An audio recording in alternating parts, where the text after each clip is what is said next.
Those of you who are watching my YouTube series My Sad Story know that in the previous episodes of my YouTube series I described some ways, some measures that you can take to control yourself when you are getting angry. One of them was to apply water on your face, on your head. The other was to use the reverse posture, that is to sit down when you are standing and getting angry, and to lie down when you are sitting and getting angry.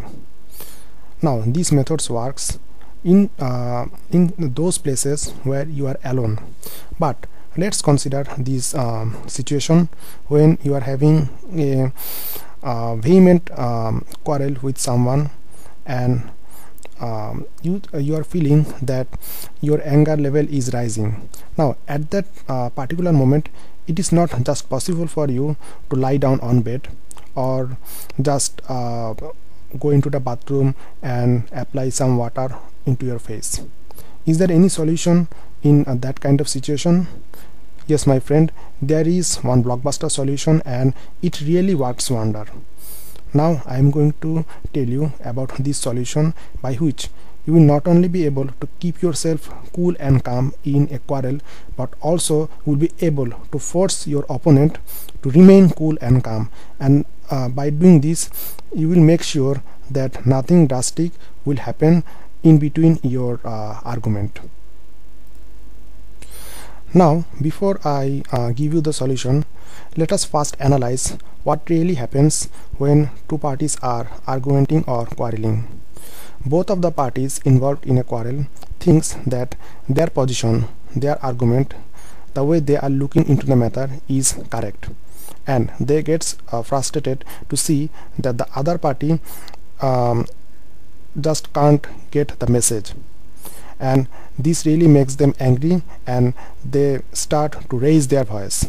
They start to raise their voice because they think that by raising their voice they are establishing the fact that their point of view is correct and the other should listen and should obey. Now in this way the voice gets higher and higher and higher, and the anger level also gets higher and higher, and ultimately a quarrel or a fight breaks out. Now let me tell you the solution. When you feel that both of you are getting angry in a quarrel or in an argumentation, you must deliberately lower the volume of your voice down. No matter how right you feel about your argument or opinion, you must never raise your voice. This is the solution.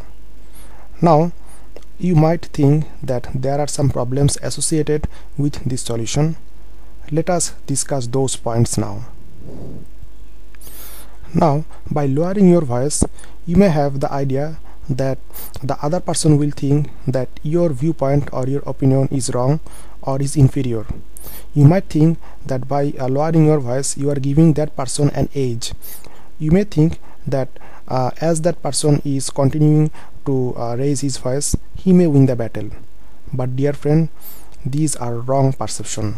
The truth is just the opposite. As you are keeping your voice down, so your anger level is inside your control, is under your control, inside your limit, and as that limit is there, you can think clearly, and you will be able to continue this argument for a long time because you can think in a relatively cool head, and you will be able to see lots of points that you can present in front of that person. On the other hand, as that person is shouting, his anger level is rising, and he just cannot, he is not being able to think clearly, and this will continue for some time, and after that that person will feel that he is not being able to talk clearly. He will start to stammer. As a result, no matter how fantastic the arguments that he has inside his mind or brain, he will not be able to present that. He will just stammer, and this will make him too much frustrated, and in this way you will win this argument. Again, there is one great logic behind this theory, and that logic is you just cannot shout at a person who is talking to you in a low volume. You can only shout at a person who is shouting back at you. So if you just keep the volume of your voice down, then it will force that other person to speak in a low volume. He will not be able to continue talking to you with high volume much longer.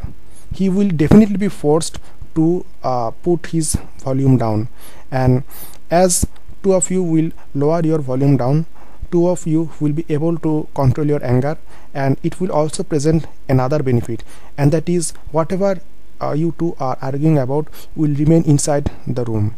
It will not get outside the room, and your neighbors will not complain that there is a fight going on between you two and you two are disturbing their sound sleep. This is one great technique, and it has really worked well for me. Previously I got really excited and I started to shout, but nowadays I have abandoned that habit. Nowadays, whenever I feel that I am getting angry, I deliberately lower the volume of my voice down.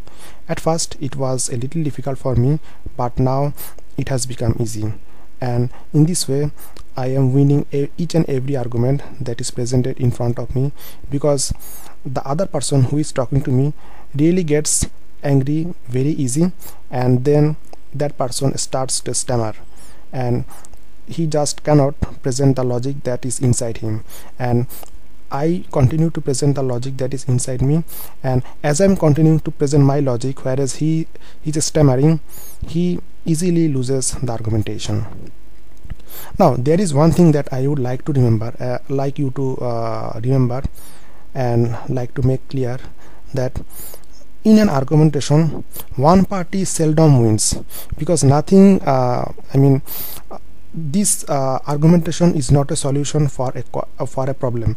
Rather, an argumentation creates many other problems on top of that problem. The only way you can settle the problem by discussing the matter in an open mind and in a friendly manner. This method that I have just told you will work on that cases where both of you are losing your temper. This method will help you to remain calm and will help the temperature of the room to be in limit. It may not help you to win the battle, because you are actually not going to win that battle with that person who is just as furious as you are. Any kind of solution comes from that situation when the two parties are talking in a friendly manner. So in these cases, just don't try to win something, just try to keep yourself in a limit so that nothing drastic happens. I am requesting you to apply this method into your life.